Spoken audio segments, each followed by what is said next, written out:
It's broadcasting. All right, well, we have reached the top of the hour.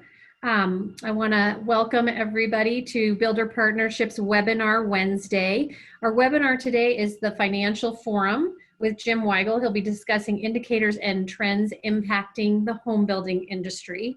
I like to remind you that much of what you learned today is extremely beneficial and it's timeless. So it's good. It's beneficial for today and for tomorrow. So make sure you take lots of good notes and stay till the very end. Before we get started, I do have a few housekeeping items. Although you are all muted, we still encourage you to ask questions. We will do our best to answer questions as they come up, but it will likely be at the end that we will go ahead and answer questions. Down at the bottom, it looks like a couple of you have already used it. We have a Q&A speech bubble and a chat bubble. Feel free to ask questions there, and that's where I will. That's where I'll be able to help you out. I have two questions already, and I'll ask them for you, Jim, so you can listen. You can have them in the back of your mind as we're going through. One question I'd like to have answered is the likelihood of things getting worse for housing. Everything isn't rainbows and lollipops, but it feels like it, at least so far. We've gotten off way too easy for the number of jobs that have been lost. Year to date, we are still ahead of our sales goals. Are there likely to be delayed consequences that hurt us later this year and into next, or are we really through the worst of it? And Stephanie Miller would like to know if the slides will be available for us to print or save. So we can get those to you after the presentation, Stephanie. So I will make a note to email that to you post show. Perfect, and I will get to that question on what about rainbows and lollipops and all those things. In fact, just to give you a little sneak preview, is I don't understand it myself either, why things are so rosy. But we'll go through that a little bit as to how I would use that. Thank you, Emma Jane. Is it time for me to start? It is time for you to start. So I'm going to go ahead and mute myself. And if you'd like to keep your camera on, you're welcome to, or you can shut it off if you don't need it on. Okay. Well, all right. I'll leave it on until people start complaining. And so there you go. All right. Thank you, Jim. Okay. We're going to talk about the theme for today of our financial forum is it's time for a cold one.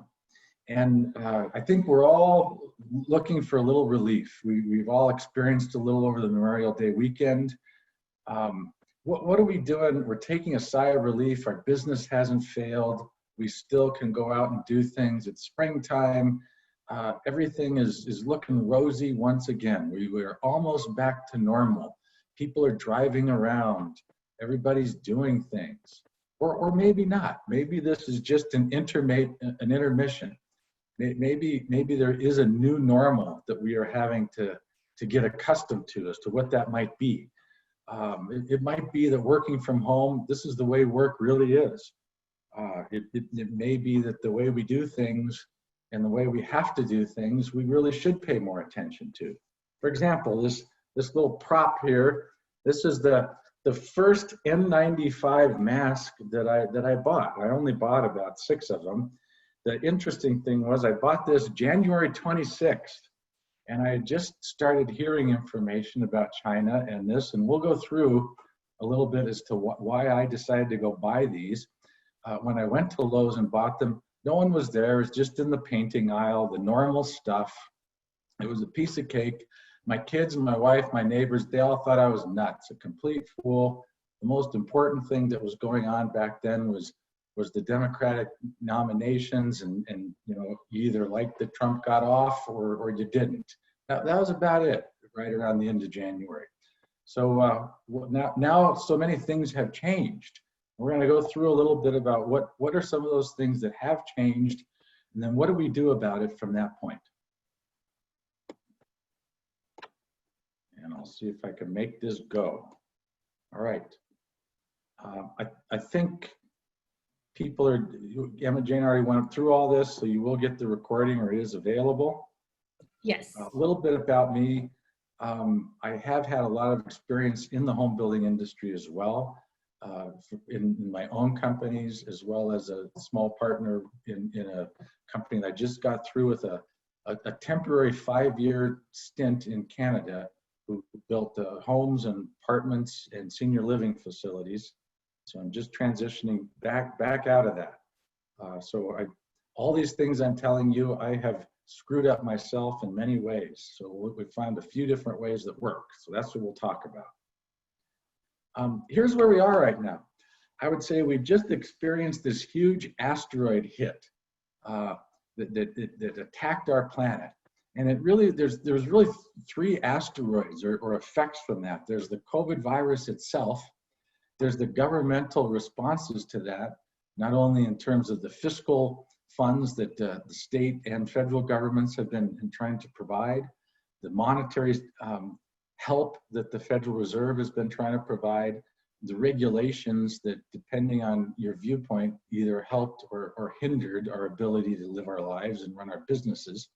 Well, and then there's the interactions among all of those things that each of us personally and in our organizations, how we've responded to all of that, and how we're going to continue to respond. And on the left is a sign that's pretty common if you're from Colorado or if you've been around mountain passes. Once you come over the pass and you start seeing you're near the end, they have this series of signs say, don't be fooled. You know, there's still a lot of steep grades and a lot of sharp curves and watch out. And that's the way I feel right now, that we are coming down the downside to this problem, that there's going to be a lot of curves and steep grades, and maybe going back up and down the mountain passes as well. As you may recall, the general themes of this monthly financial forum are really about what kind of things are going on from indicators and trends and forecast perspective. What are lenders and investors looking for? What can we do to improve the potential returns and risks for our businesses and our personal lives? What are some strategies for moderating those risks or enhancing those returns? And as I'm going to continue asking for, what are some topics or issues that are important to you so we can continue discussing them? One of the problems we're facing these days is just so much information, so much uncertainty, so many good ideas, so many ways of doing things. And then there's so many urgent and important things to do every day, so many goals and objectives. It's where do we start? And that's what we'll talk about more and more, especially near the end, is where are we going to start? So be thinking of that in your mind. Where do you want to start? Today, we're going to be covering some basic indicators from a national perspective, state and local, in your company, the ones that you should be collecting every single week at least, and at the most every month. We're going to talk about a basic forecast as to what might be going on with some of those, including some potential answers to the questions that was asked, and then how to use them, which to me is way more important than what the forecast is. It's what to do with those forecasts and those indicators. And then we're going to move to what I would call some more advanced indicators in order to transform our businesses, our careers, and our lives so that we can actually do something useful, survive, and prosper in what might be happening. And then again, please think about what's some topics and issues that we should be talking about month to month that you think might be important financially or otherwise. We're going to talk about some indicators and trends, little forecasts. In particular, be thinking about what really is useful about this in order to manage my business, in order to manage my life, in order to manage the part of the business I'm responsible for. And more importantly, what's dangerous? What's the stuff that I hear about all the time that might be dangerous? And the biggest clue to me is whatever forecasts you hear, don't rely on them. Do not believe that that's really going to come true. That's the most dangerous thing we can do. Why are we paying attention to these indicators and these trends? And why do we pay attention to these forecasts? Because we think these forecasts are really going to be prophecies. We think that if we know what's going to happen in the future, we can plan our lives and our businesses well. Problem is, they are prophecies, and you can't really make plans based on some kind of forecast. However, you can make plans based on the different contingencies that forecasts might imply. To make decisions like what to build, who are we going to build it for, how many of them, when should we be adding land, when should we adding or subtracting job positions in our company, or other kinds of things that require resources. What we're trying to develop is some kind of decision-making model that when the data reach a certain point, it tells us when we're going to act. When we have some sort of exceptions to what our plans are, here's the action plan we're going to take. The basic indicators in order of importance are things that tell you about what's going on in your company. That's the most important set of information to watch. The next most important is what's going on in your area, your state and locality. And then finally, the national one, which we tend to do everything in the reverse order. We tend to pay a lot more attention to what's going on nationally because that's what's in the news and that's what we want to talk about.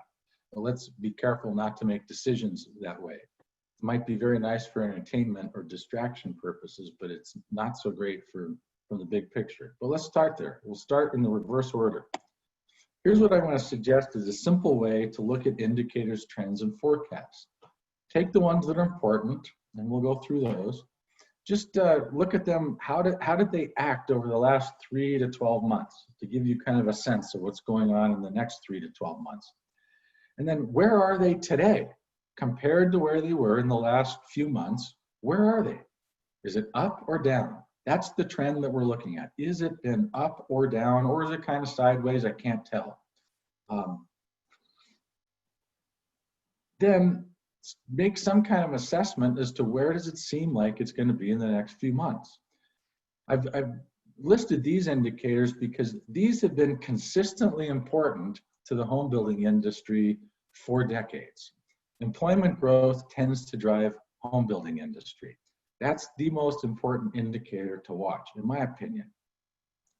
And it's been great. We've had all kinds of employment growth for 10, 12 years.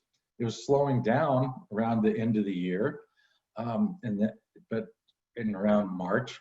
But then in that April-March timeframe, it crashed to the worst levels ever. We've had the worst employment growth. In fact, it's been negative, you pick, 30 million, 40 million in the past couple months. Awful employment, negative growth. And then to me, how much worse is it going to get? Is everybody going to start going back to work, which is what's been happening a bit, but there's still a lot of furloughs. And then how many different rounds of follow-on effects are we going to have from employment? From a lot of the surveys, the economists I look at, it's still going to continue going down, at least some. Maybe for the next year, maybe for the next 3 months. Could be that everything gets better. Inflation rates, another big impact to us, especially our costs, especially to our manufacturers and what they're going to have to do. Well, what are really going to be the costs of things going up or down? Well, it's been pretty sideways for quite a while. CPI index is less than 2%. If you want to look at some other ways of measuring inflation, I like the Chapman one that's not too bad. It's been pretty high. That one takes a basket of goods and services in different cities and just has people see are they, what their price is and checks on what that is every few months. That's been pretty high for a long time. Right now, I would say that the inflation is not going up, it's probably going down. We're experiencing general price decreases, even though we're going to experience all kinds of volatile pricing in every different sector that you can imagine. Food prices are going to go up like chicken has recently.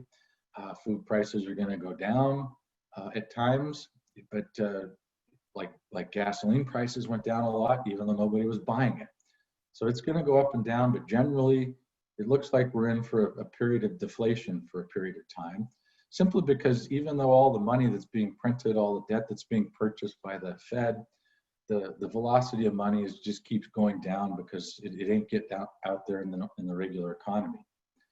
But then what's going to happen? Are we going to have some sort of little bit of inflation, which seems to be a good thing to have a little inflation, 2 or 3%? Or is it at some point when we start nearing overcapacity or getting to capacity again, are we going to start seeing some crazy inflation levels like we experienced in the 70s? Don't know. We'll see. It may vary in different regions as well, especially different parts of the world. Same thing with interest rates. Interest rates have been kind of sideways. They've been real low after 25 years. but then they really didn't go down an awful lot until a few months ago. And then they went down a lot. They went down from like 1.5% or so for 1.5 to 2% for 10-year treasuries. I think we're down to around 50 basis points plus or minus on those. So bonds have been one of the best performing investments that we've seen in the past 3 or 4 months. But are they going to keep going down? Seems like it's possible they could keep going down, but they're probably going to be pretty volatile. You know, when interest rates are about 0.5 point, every 0.5 point change is twice as much. So they're going to be very, very volatile. We're going to have some difficult times just because of that volatility. But the main thing is, doesn't matter, I think, just watch what the Fed does. The Fed is probably going to be controlling interest rates. Their next tool is probably going to be controlling the yield curve. So they're going to figure out how to decide what the 1-year rate's going to be, the 10-year rate, the 2-year, the 30-year, and they'll just peg it. They'll just say, here's what those rates are going to be. Ideally, they'll stay positive. That seems to be their goal that they're committed to, but who knows? We'll see where that goes. Interest rates are important to us, obviously, because of mortgages, but right now, and to a certain extent for the capital that we borrow, but right now they're very low. The interest rates from the risk-free interest rates are really low, but the mortgage rates probably could be another 0.5 point to full point lower than they are, but they aren't. So we can go through some reasons for that in a bit if you want. Building permits, they've been increasing through January. For almost 11 years, we've been on a tear. And then since January, they started going down until in March, they were at 1.35 million. Then I don't know. That was a great question. Building permits seem to be holding up pretty steadily. Sales seem to be holding up, although they're still down. They're down, everything's down 10 to 20%. New homes are doing way better than existing home sales. Don't know the reasons for that. We'll go through a little bit as to what kind of new home builders are actually doing better in that versus others.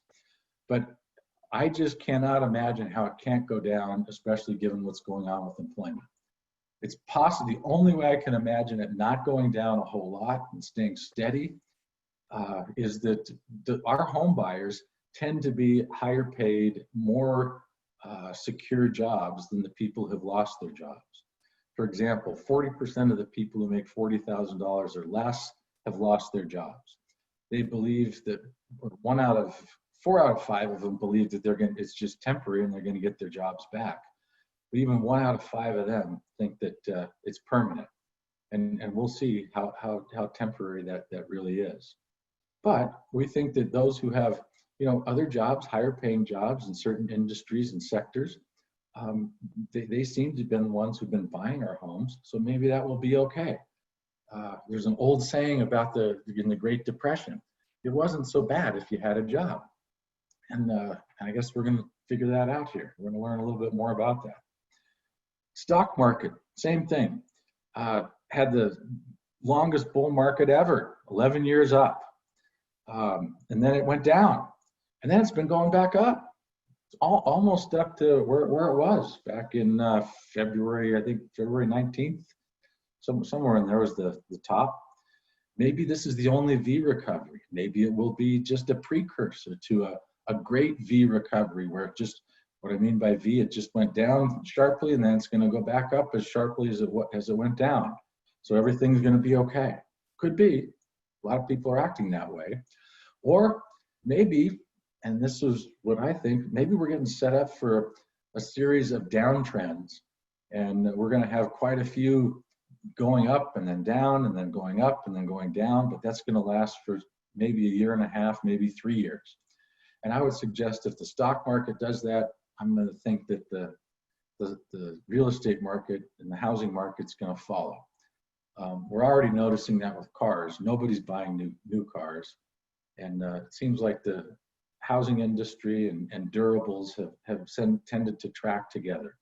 So either the housing industry is going to pull up the durable market and the cars, or it's going to go the other way. I do not know. You can pick either way, and we need to plan for both. Real estate prices are interesting. Our home prices have been rising through February anyway. Haven't seen any new data. But then we've heard some rumors of lots of discounting, some cancellations, people not paying their rents. So there's some, Airbnb is, pretty much decimated, along with the whole hotel industry. So who knows how that's going to affect the rental market, and which also affects the purchase market. Obviously, existing home sales have been dropping, and so have people putting their homes on the market. So I don't know, but definitely you got to ask yourself, why would prices be going up for offices or retail space or warehouse, except for people who do things like Amazon? And if there's no employment growth, how does that work for home prices? How does that really make them go up? Economic activity has been, we're going to see some more information about it here, and I'll talk about it in just a moment. That's a big question mark. But to me, the only thing that's important about is how does it drive these key indicators, especially employment growth. And that's one of the more important ones to me. Mortgage and other loan terms and requirements, even though interest rates have been going down, it's way harder to qualify for a loan. In fact, some estimates say that between 20% and a third of the buyers have been removed from the ability to qualify for new mortgages because of the stringent requirements they have on debt to income ratios, both front and back, as well as the credit scores that they require. On the plus side, and Ivy Zellman was just talking about some of this that I listened to about a week ago. We've got low home inventory. It's really not that bad given sales pace. And we've got awesome demographics. We've got so many millennials who just haven't been able to get homes yet that we doesn't seem like we can build enough. So it's quite possible that things may just continue to go just fine over the next few months, but especially over the long run, it seems like we've got some favorable things happening. Now let's move to what's going on in your local community. What's going on in your state? And this stuff is really easy to get anymore. Just Google some of these things. What's going on with your state's employment growth? What's going on with your state's permits? What's going on with the economic activity, especially in the different sectors that are going on, whether that's the agricultural sector, the energy sector, or government, or education, or healthcare. What really is going on? It sounds like healthcare should be overwhelmed right now because they've been busy and everything, but they've been hurt a lot because they haven't been able to schedule elective procedures and even things where people need to go to the hospital and need to go to the doctor. They've been holding off. They're hurting. The industry itself, the healthcare industry, is having just as much financial difficulties as many others. In fact, I would say the home building industry is holding up pretty well. Then you want to collect some data about the areas where you build, the specific cities, the specific municipalities and counties and jurisdictions where you build. What's going on as far as the economic development folks, and what are they saying is going on with employment growth? Which industries are experiencing growth or decline? Which kind of jobs are you getting? Yeah, there's seems to be plenty of folks who can work in an Amazon warehouse these days, which is good, but what other kind of jobs? What's going on? And then especially look at the permits. That's what's going to tell you what's going on in your industry and what your market share is. Most people are not pulling permits for a lot of spec homes right now. So a lot of the new permits, you can guess that they're related to real sales. They may not be, and you might want to go test a few, but that's so far what it looks like. Then what's going on in your local community with the different sectors, with the major employers? And don't forget state and local governments like school districts and cities. Usually in most communities, the school district is the largest employer, or one of the top 3 or 4. This sector for state and local government employment, it's bigger than residential construction and manufacturing combined. They just lost 5% of the jobs, which doesn't sound like a whole lot until you realize that's about 1.5 million people. I wrote this before some of the last job reports came out. So watch out. How are they responding to it? What kind of potential demand might you be getting? Who might you need to build houses for? This is what's going to tell you the kind of house for the kind of people who can afford houses. This is the data that you want to track. And it's very easy to track. We can help you set that up real quickly. The best indicators that you have is the stuff that you follow every week and every month. What's going on with your closings? What's good, especially net of cancellations? Are you coming to the closing table and people are canceling? What's going on with your sales? And really what's going on net of cancellations? And where are you seeing those cancellations happen? Where are you seeing those new contracts happen? What industries, what sectors, what job occupations? Just compare the two. If you've got cancellations happening with this group of occupations in these industries compared to sales over here, that's going to tell you where you should devote your resources, where you should devote your promotional energy and time. To me, one of the most important ones is the combination of those two things, which is the backlog of sold homes. How many homes do you have in backlog right now that you've sold? How many months of revenue does that mean? If it's 6 months the revenue and you've got a 6-month building cycle, you're in a pretty good place. You know, as long as you can maintain that ratio, you don't really have to add or subtract people or fixed expenses, or you don't have to worry too much. If one of those starts getting out of whack, that's when it should be your triggers, is to, you got to take action. Do not wait until all of a sudden the cash is just down a lot. Start paying attention to that backlog, especially compared to your normal construction cycle. And then watch the inventory of unsold homes. You don't want that getting up too high, and maybe you don't want it getting down too low if you need to have some inventory homes to be able to sell. If that really is working for you, if you're getting a lot of sales contracts for quick move-ins, then that's okay. You know, keep starting some. But be very careful of starting a whole lot of spec homes over the next year to year and a half. Extremely careful. Here's some forecast information. This is just for me after looking at a whole bunch of other folks. So far, it looks to me like a lot of the economists are somewhere in the 10% to 50% GDP down in the next quarter. That's an annualized number, but that's the worst it's ever been. Then the question seems to be, how long is it going to take to recover? And then to recover to where? You know, where is it someplace that we can live with? I don't hear hardly anybody talking about how long is it going to take to get to the bottom. I guess everybody feels that the second quarter, June numbers, that's going to be the bottom and everything's just going to go up from there. Well, maybe so. Maybe so. I'm not going to plan for just that happening, but maybe both ways. Remember that if the economy goes down 50%, it has to go up 100% to get back to where we were. That's a huge change. Even a 10% change is twice as much as to what we experienced in 2008 through 2010. So we just need to keep this in context as to everything feels all hunky-dory and, you know, rainbows, and that is a great phrase, but just be careful, be careful. One of my favorite economists, David Rosenberg, is calling this the Great Repression. And he believes business will just not be as usual. It'll be like we're experiencing right now. So every forecast that he makes, that he reads, that he suggests, he's got very low confidence in it and very high uncertainty. No matter what we're saying, what these economists and me are saying, we just have to be careful that they're highly uncertain, highly volatile, subject to be the exact opposite as to what we're forecasting.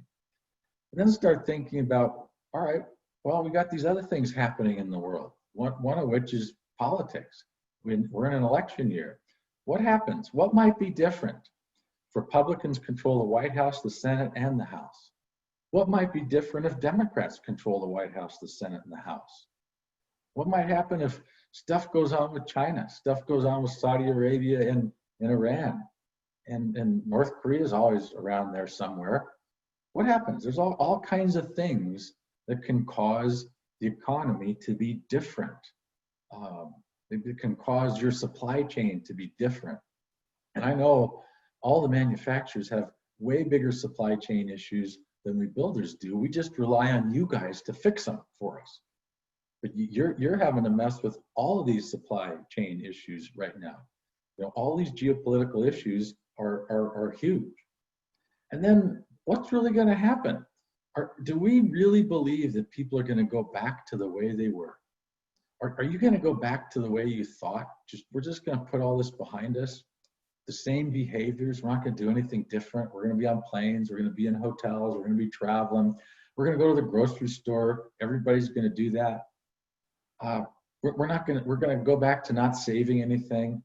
We're going to go back to just borrowing everything we possibly can. We're going to go back to investing in everything. Just passive investing. We love it. We're just going to keep buying stuff.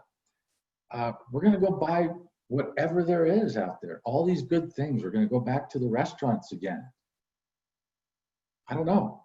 And then what about, we've got all these great net, I don't know, backstops or safety nets, whatever you want to call that, where, for example, unemployment insurance, people are getting another $600 a week if they're unemployed. So they're making $30,000 to $40,000 a year staying home and being unemployed.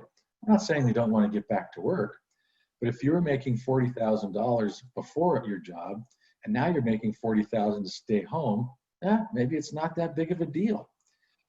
But it is a big deal if too many people stay home and don't produce things. If we're not producing the goods and delivering the services that people want to buy, how much does it help if everybody's got money to buy things, but there aren't that many things to buy? Most important thing to me about all these forecasts, about all these trends and indicators is, what are you going to do with it? So I love this quote from Kenneth Arrow, one of my favorite economists, Nobel Prize winner. He was a weather forecaster in World War II before he got all famous. And he worked for the Allies, and they were over in Britain and planning D-Day and all that kind of stuff. And he asked his boss, well, why do you want these forecasts? They're always wrong. You know, we're weathermen. We always get it wrong. And the answer he told is the commanding general, who just happened to be Dwight Eisenhower, is well aware that the forecasts are no good. However, we need them for planning purposes. And that sounds really stupid. But on the other hand, think about it. What we're doing with those forecasts is we're trying to come up with contingency plans. If the weather is really stormy, what's going to be our contingency plan?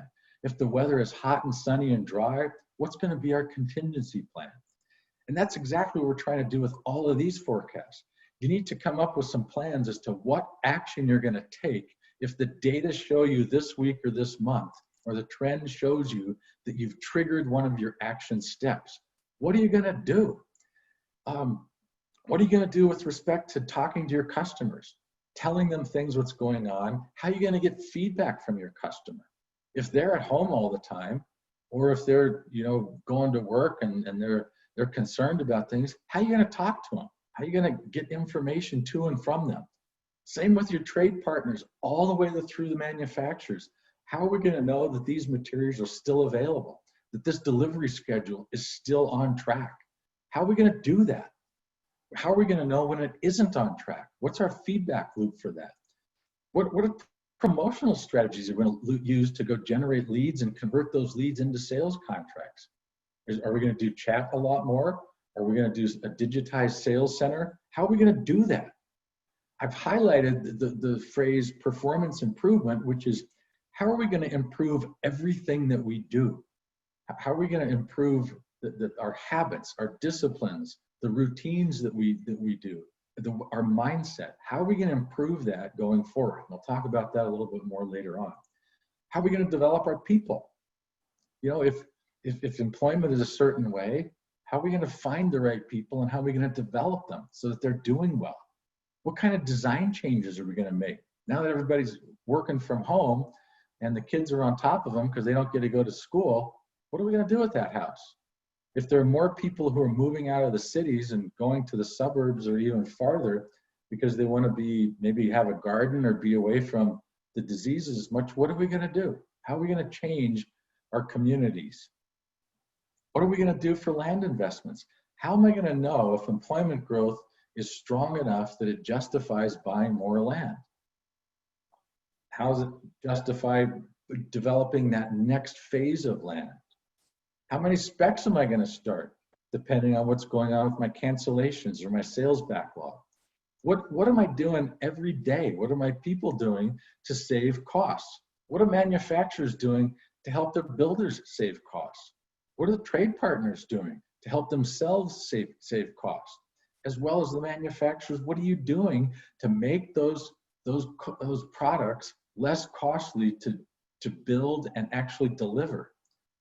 And then what are we going to do with our cash position? Is it too high, too low? What are we going to take action on depending on these indicators and trends?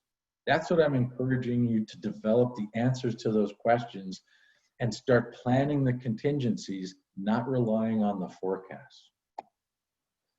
Now we're going to talk a little bit more about, to me, what are the more important indicators that will help us transform our businesses and our careers and our lives into doing something that will help us survive and prosper going forward. First thing is, what business are you in? And on an individual basis, what career are we in? What value do we add to the world? How we define ourselves drives what we pay attention to. We ignore the stuff that isn't important to our identity. And so we're ignoring right now all kinds of things depending on how we define ourselves. If we define ourselves as we build houses, then we're going to ignore all kinds of other things that go on in the world, especially anything digital, especially artificial intelligence, especially anything else that's going on that has nothing to do directly with building a house.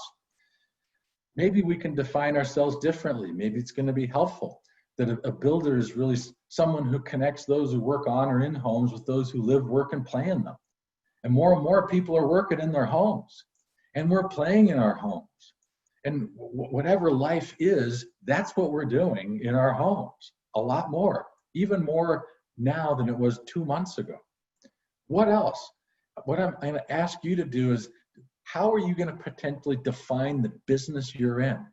We're going to define a little bit more what's the business, the occupation that you're in, the value that you're adding to whatever business you're working in, whether you're a manufacturer, a trade partner, a builder, the purchasing and the sales. What is it that you do? What is it that you're truly doing to make a difference for your customers and their customers and the company that you work in? We'll talk about that a little more, about one company in particular that wasn't so good at defining this well. What might be changing? You know, we are linear creatures. We're local and linear. We deal with things that are right in front of us. We deal with things that work at a linear pace. Excuse me just a second, I'm going to turn this off.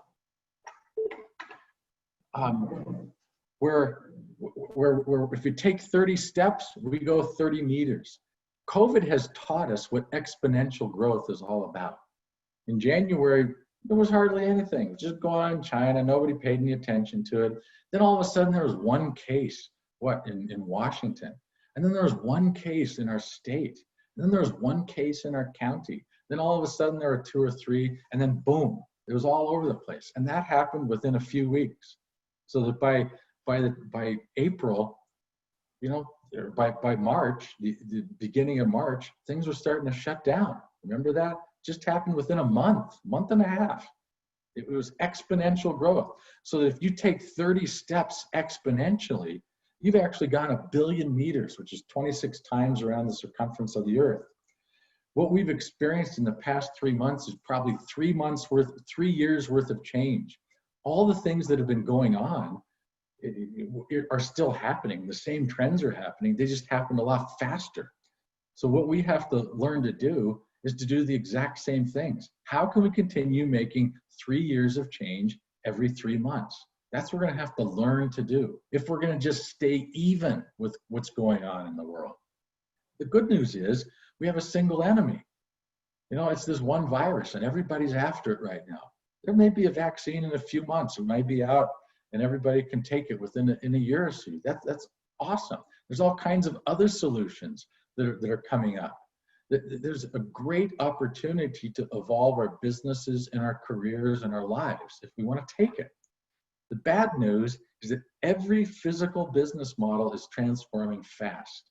If all we rely on is things that are done physically, not digitally, we're going to be too slow or old school, and we're going to fail.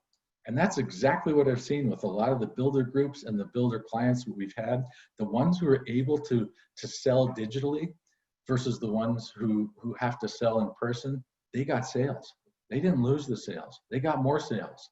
The ones who were able to run their office from people working at home and didn't skip a beat and were able to do Zoom and able to run their businesses and everything from home, they were doing great. Didn't have any troubles.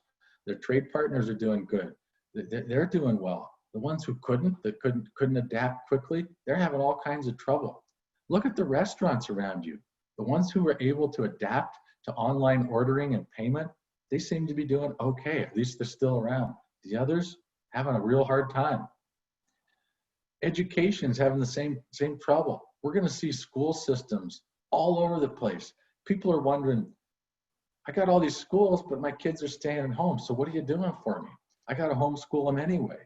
And if you want to have them do some online classes, what? They only get to do some schoolwork once or twice a week? And then I got to mess with them the rest of the week? Education is going to finally change substantially. Commercial real estate. Do we need more office space or less office space? We need more retail? So far, the trends have been down both ways, in office and in retail, for many years, and it looks like it's just accelerating. Healthcare. If you're a nursing home, how fun is that these days? How are we going to make it so it's safe and attractive to live in a nursing home when 40 to 80% of the COVID deaths happen to occur from nursing home patients? That's going to be a pain. How about hospitals? How about even going to the doctor? This whole thing called telemedicine, is that the way it's going to be? Don't know. And then the question marks are every other industry. How is the physical business model affecting the industries in which you sell homes? How is it affecting us in our industry? How is it affecting our trade partners? How is it affecting our manufacturers and distributors? Are we talking about that regularly? Are we having some Zoom meetings with our supply chain and with our consumption chain? How do we do that? We need to, some people are doing pretty well with that. Most of us aren't paying attention to it very well. Every consumer, including our customers, our homeowners, are nervous, they're scared, we need certainty and flexibility. In fact, we need that in our lives. We're consumers of everything too. Every single one of us desires a brand that represents safety, trust, and helping others. The more we can show that we accomplish each one of those three things, that it's safe to be in our homes, it's safe to work with us, that you can trust working with us, that we are here to help others as well, then we're demonstrating how we're doing that, the more we're going to be attractive to our consumers, to our employees, and to our trade partners. I don't know, you tell me. Consumers are more interested in homes right now. As far as I can tell, this has been a boom for our industry. People are working from home, they're gardening from home, they're playing at home, they're going over to see others, and safely social distancing, of course, 6 feet away, but we're going to our homes to meet. We're not going to parks that much, we're not going to restaurants, we're going to someone else's home. There's a big difference between the way millennials and the way boomers approach all of these social things. It's accelerated. I would say it's way more significant than the difference between conservative and liberal. But do we know that? How do we know what's changing within our customers and how they look at things, and between the different groups of customers that we have and every other stakeholder who we work with? The two things that are happening, one big one, everything is going digital. Every single customer process, every trade partner and manufacturer process, every single office process, every production process is going digital. And if you don't think the production process is going to go digital because we still build homes, we'll take a look at this YouTube and I'll show you in just a second, just a picture of it a little bit. I'm not saying it's happening right away, but if you are not aiming towards digitizing everything that happens in your business, you will guarantee yourselves of being out of business within 3 to 10 years.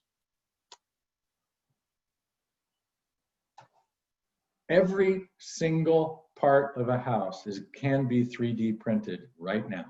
The technology exists, and I may be scaring the manufacturers in the room, but technology exists so that every factory for everything we need in a house can be done on site. Every single thing. That doesn't mean the manufacturers won't be valuable, but it could be they're going to be coming up with the digitized plans and designs and delivering material that are used in those 3D printing. There's two examples of houses that were built in the last year. A little one in Austin, Texas, a big one in China. 45 days for the China one, I think 4 hours for the Austin one. I'm not saying we're going to be doing 3D printing of houses, but I'll tell you what, it's going fast. It's one step, and then the next step, and then the next step. And after about 5 or 10 years, those things are going to be there. We're going to see something to do with 3D printing of the pieces and parts and even the whole house pretty soon on a production basis. So it isn't just the office and the back office and the marketing process that we have to digitize. We're going to even be digitizing the home building process itself. And take a look at some of the robots that exist these days. We don't think we can digitize the labor that goes into a house. Take a look at what's going on with that. And I'm not saying I want it to happen. I'm just saying it is happening. And so how are we going to respond to it? Here's my example. So everybody remembers Eastman Kodak, right? Don't dismiss this stuff that I'm saying is just, oh, that's that Weigel pie in the sky guy saying, oh, all this fancy stuff. I got to get back to building my house. I got a business to run. Great, we'll run that business. What I'm suggesting is, do you want to keep that business in 3 to 10 years? Here's what happened to one of the most well-known companies, the most simple, most valuable technology we ever had. Eastman Kodak, they had the coolest cameras, the best photographic paper. The films were done on Kodak. This was the way that this industry was invented by Eastman. George Eastman invented the cameras and the paper and the chemical processes to make gorgeous photographs. But guess who invented the digital camera? Kodak did in 1975. And the inventor that showed that to their board and their senior management, and it only took pictures that were 0.01 pixels. It was awful. And the next year was awful. It was only 0.2 pixels. And the next year, it didn't get till even 1 pixel for like 8 years. And the managers and the leaders of Eastman Kodak said, we're not in that bit. What is this? This is a toy. This is a cute little thing. Yeah, it's just like that stupid 3D printer thing that Weigel guy's talking about. We make high quality pictures. We make high quality luxury custom homes. We're in the home building business, just like Eastman Kodak was in the chemicals and paper industry. We're in the construction materials business. That's what we're in, right? 1996, Kodak was on top of the world. They were $28 billion company. They had 140,000 employees. They were producing the most high quality pictures ever. And guess what? People were starting to buy these things called digital cameras. My wife even still has one of those old ones from the 90s. We were taking pictures of our kids. We were taking weird pictures. It wasn't that great, but it was okay. Just a few years later, 2012, Eastman Kodak is bankrupt because almost everybody used digital cameras. They filed for bankruptcy in 2012. They had 17,000 employees, but everybody was using digital cameras, either high quality ones or on your phone, in your smartphone. And now the smartphones are even as high quality as almost anything that we saw 5 years ago. In April of 2012, there was even this digital camera company called Instagram. They didn't even use the camera. They just used the pictures. They had a market cap of $1 billion when they were sold, when Facebook, I think it was Facebook who bought them, and had 13 employees. So don't forget about the Kodak example. What business are you in? What are you doing every year to get better? And what are you doing digitally to cause that to get better? And that's my theme for the remainder of our session. You got to be disciplined to digitize. If you're not aiming to be disciplined and digitized, you will be out of business within the next 3 years, almost guaranteed. We see this in our builder groups and our clients every week. We have some builder groups and clients who meet every single week. They've got set meetings with us, with themselves. Those guys who've made it a routine are kicking butt. The ones who don't do anything on a regular basis, they aren't. They're not disciplined. They don't even talk about digitization. They're just trying to figure out what a process is. Most of the folks that we try to work with, we're just trying to help them understand what they need to do to get prepared to be digitized and how simple it is to be disciplined in doing that. Don't think that I'm perfect at this stuff. I still need to get a lot more discipline. I'm still trying to be digitized. Everyone at Builder Partnerships, everyone is trying to do the exact same thing. So we're helping each other here. My clients are helping me get more disciplined and digitized just as much as I'm helping them. So it goes both ways. We can all help each other do this stuff. What I'm suggesting is aim to be a disciplined builder. I am using the word discipline because it's the word that has been drilled into me over and over again by Emma Shinn, one of our key founders. Discipline, discipline, discipline. I fail every single day at this, but I try and do just a little bit better every single day at being a disciplined builder. And what we're building, we are not building houses like you guys are doing. What we're encouraging you to do is build yourself, build a disciplined company. We're trying to build disciplined builders. We're trying to build disciplined building companies that create homes that connect people who work on homes with people who live on homes. That's what we're trying to create, is that culture of discipline, a routine of learning every single week, of improving one simple thing at a time, every single week. You cannot believe how great spending 2 to 4 hours a week, how much progress you can make. If you are doing it, if the people who are around you, who work with you are doing it, just imagine, if you do that and every single person does that, you are 4 times better in 3 years. And you can't imagine the kinds of improvements you can make after 1 to 4 weeks of just creating a habit of getting better 2 to 4 hours a week, of learning something, of working on one thing 2 to 4 hours a week, and the people around you doing the same thing. In order to digitize, you have to already have the habit. You already have to have the processes to digitize. You cannot expect a service provider like Mark System or anyone else who's in the artificial intelligence world, or Facebook, or Google. You can't expect them to somehow tell you the processes that you need to digitize. You have to tell them, here's the stuff that we want digitized because we know it works really well for our business, for our trade partners, for our home buyers.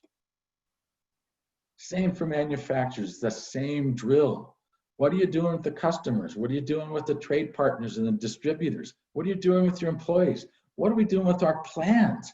We can find so many things to make efficient, remove waste from our plans and improve our costs and improve our pricing and our cycle time for our customers.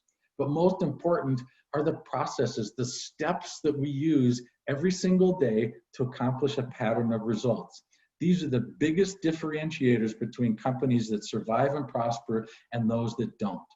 If you don't have a process and you're just putting input in and you're talking about it and we have meetings and it's not focused, then it's just garbage in and garbage out. Yeah, we have all kinds of opinions, we got all kinds of ideas, but we don't have some kind of disciplined process for developing and improving our processes. We cannot digitize a process that doesn't exist. If it isn't documented, it doesn't exist. If it isn't measured, you can't control it. If you don't control it, you can't improve it. What I'm encouraging you to do is pay attention to this yourselves every single day, every single week. We can help you with this stuff. This is what we do. We love doing this. It doesn't cost that much. Even a few $1,000s a month, you're gonna bring that back probably 10 times over within a few months to a year. We have some slots to do this a couple hours a week to help you out. We only have so many.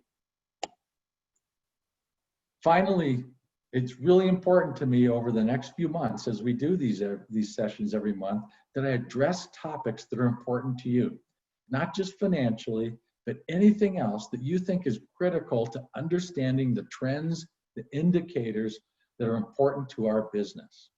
The next steps we have are, we got seminars on, and we'll go through those on accounting and finance and purchasing. And then we're going to have some more on sales and marketing. We're going to have some on the home building process generally for everyone. We've got project-based consulting where if we can just spend an hour or two a week with you on a regular basis, you can't imagine the progress you will make. The next steps you have to define is what are you going to do and what might you want to ask us about to help you with. Questions? I have talked way too much. Time to listen to your questions.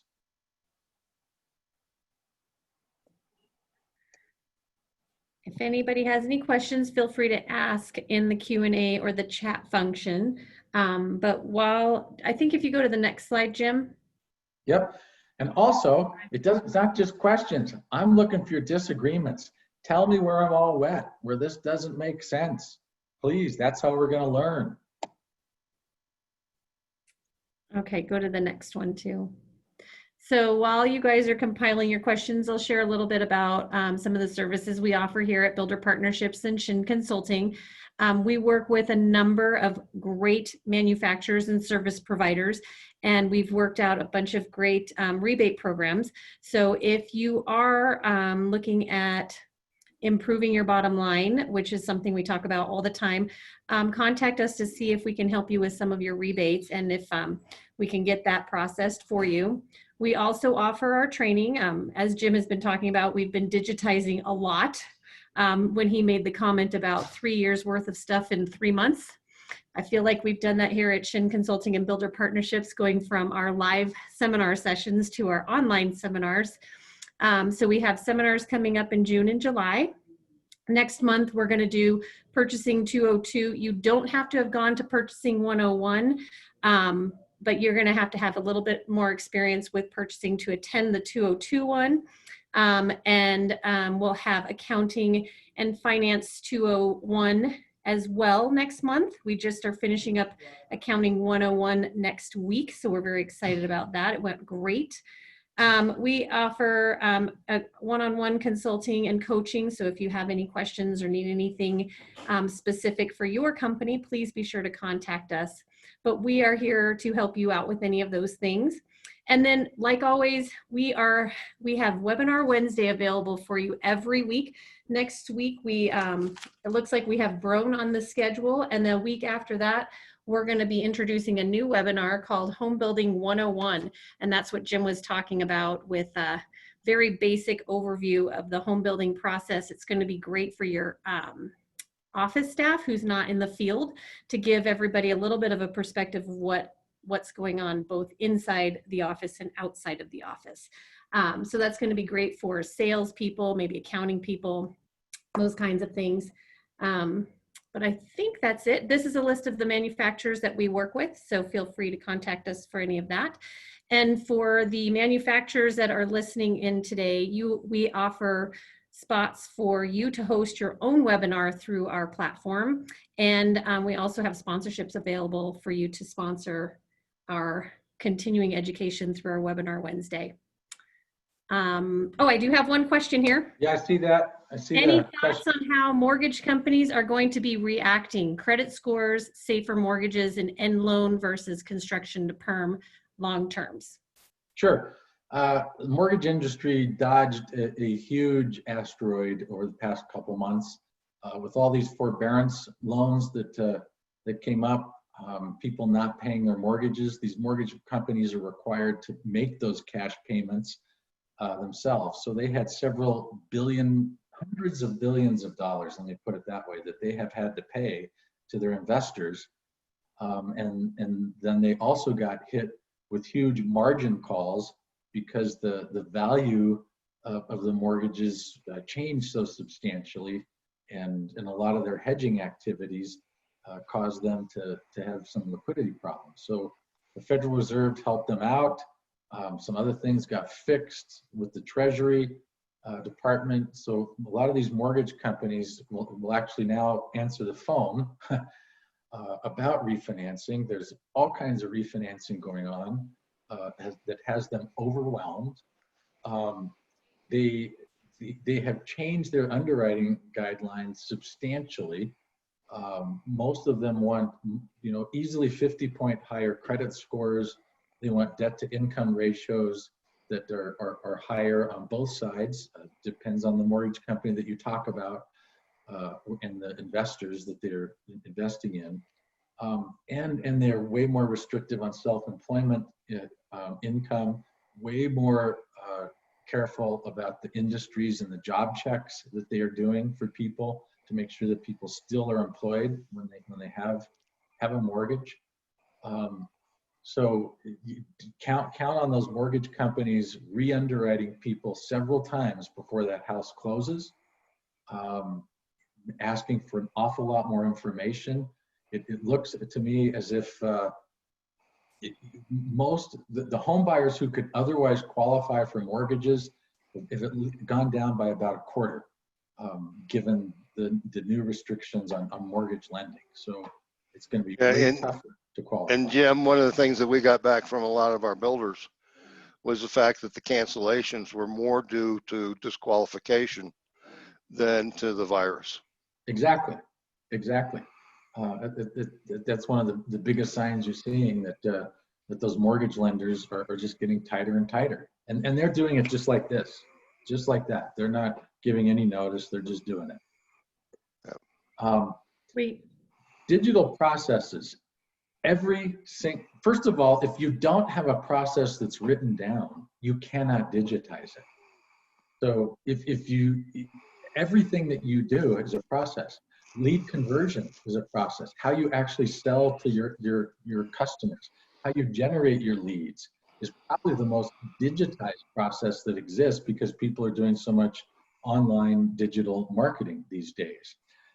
How you actually design your plans, how you do your market research, how you talk to your employees, how you conduct a meeting on Zoom, how you do your reports. Do you have dashboard reports that tell you what's going on with your customer survey satisfaction scores and what kind of action you are taking and how that relates to the warranty costs that you are incurring?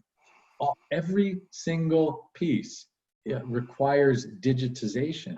And what I'm suggesting is if you can see all that information on your iPhone, and if you can drill down into it to see what an action plan is as to who's working on it, then I would say you're pretty well on the road to being digitized. Hardly anybody can do that. The first thing we have to know is, what are we going to pay attention to? What's the most important process that we need to pay attention to? So some of those processes are just simply, what's a person's job? Have you digitized your position guides and your job description? Have you digitized, can everybody pull up on their screen, here's the organization chart of everybody who works in our company, and here's what that person does.